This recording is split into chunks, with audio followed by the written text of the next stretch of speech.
At kasama pa rin natin si Senator Erwin Tulfo at patuloy nga natin ang ating panayam sa kanya dito. Senator Erwin, di ba, laging may sinasabi, every week na lang may nangyayari. Nung Monday, alam mo yung sinasabi, yung pagpapalabas ng video ni Senator Amy Marcos.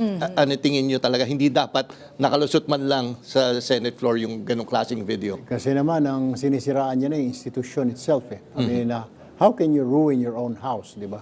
Parang susunugin mo yung bahay mo. I mean, I think that's not right. Parang it's a propaganda. Mabuti sana kung facts-based.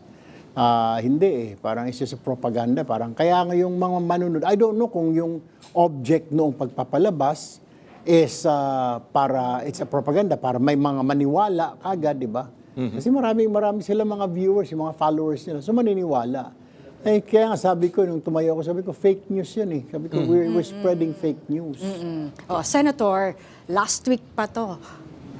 Malakas yung ugong, no? Nagpapalit na naman ng liderato. Oo. At may isa raw, magkakabilang bakod na. So, anong basa mo doon? Totoo ba to? Nako walang alam. Siguro yung mga senior members ng minority, sila yun dahil kilala nila yung mga sa kabila, sino mga pwedeng kausapin. Well, dasal namin na sana makuha namin ang majority ulit. Kasi nga talagang sabi nga ng mga tao parang basing doon sa mga statements ng iba't ibang mga schools, di ba? Organizations, civil rights, etc. Parang they're not happy. So, the only way to fix this, siguro, probably change of leadership, di ba? That's the only way. Oo. Kung mangyayari na may isang lumipat, ano yung mga magiging pagbabago? Well, Mapapalitan ba ang right now. Senate President? No.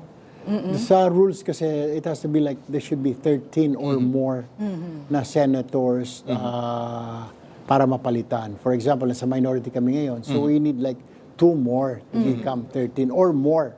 Para mapalitan ng Senate President. Otherwise, kung isa lang, yung mga committee leadership lang ang pupwedeng palitan.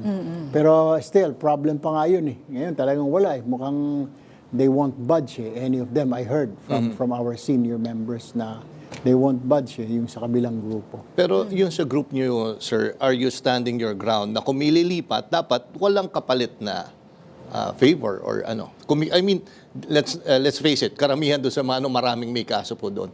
Ngayon, kung may gusto lumipat, dapat you'll stand your ground. Dapat walang kompromiso. Mahirap naman magsalita, Jack, ng ganon kasi hindi ako nagde-decide. Usually, magde-decide yan yung buong grupo. Meron kami mga parang Council of Elders, yung mga matagal na dyan. Sila Tito Sen, sila Senator Cayetano, Senator Pangilinan, and Risa Ontiveros, and Win Gatchalian, Migs. Sila yung mga even Senator Lapid. So, kailangan mo na, depende kung ano sasabihin nila eh.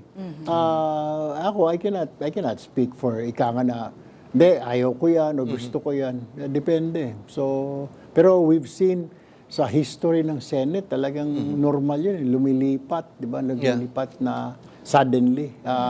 Pero titignan sana namin, sana kung lilipat man, yung may prinsipyo, di ba? Na may talagang prinsipyo na makikita rin naman ng taong bayan yan eh. Pag lumipat ito, teka muna, ba't lumipat ito? Baka may compromise. Exactly.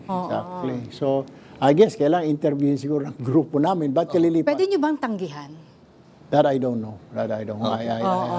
Magwa 1 year pala ako, hindi ko alam. So, but definitely sa Monday lunchtime, meron kami focus ulit ang minority. And sir, isa sa mga natabunan actually sa mga mula sa iba-ibang issue, itong sinasabing stage ngayong putukan. Kamusta magkakaroon ba ng internal investigation doon? Para mapanagot kung sino yung Alam mo, Jack, kami, ano dyan? patong-patong na yung issue. Yun nga, sir. I mean, tinabunan ng bawat ano eh. Well, may investigasyon ng DILG at saka ang PNP. Kami sa Senate, sabi, magkakaroon tayo ng investigasyon. Okay. Gusto, Committee of the Whole, lahat kami. Okay. Pero natabunan na tuloy. Natabunan itong Section 41C na pwedeng teleconferencing, video conferencing. Natabunan nung issue ni Senator Amy na yung video na pinalabas na may no elections. So nagpatong-patong. Ang bantay natin, ano na naman kayong issue next week? Pero yung isinailalim sa protective custody, si Senadora Bato de la Rosa, nung time na dumating siya doon, para palabomoto no, sa leadership Kinagulat niyo ba yun na nagstay siya doon? Or pinag-usapan din yun na doon siya muna? Kasi kung titignan mo, sinasabi nila na, teka, saan ba galing yung warrant na yan? ICC yan International Court.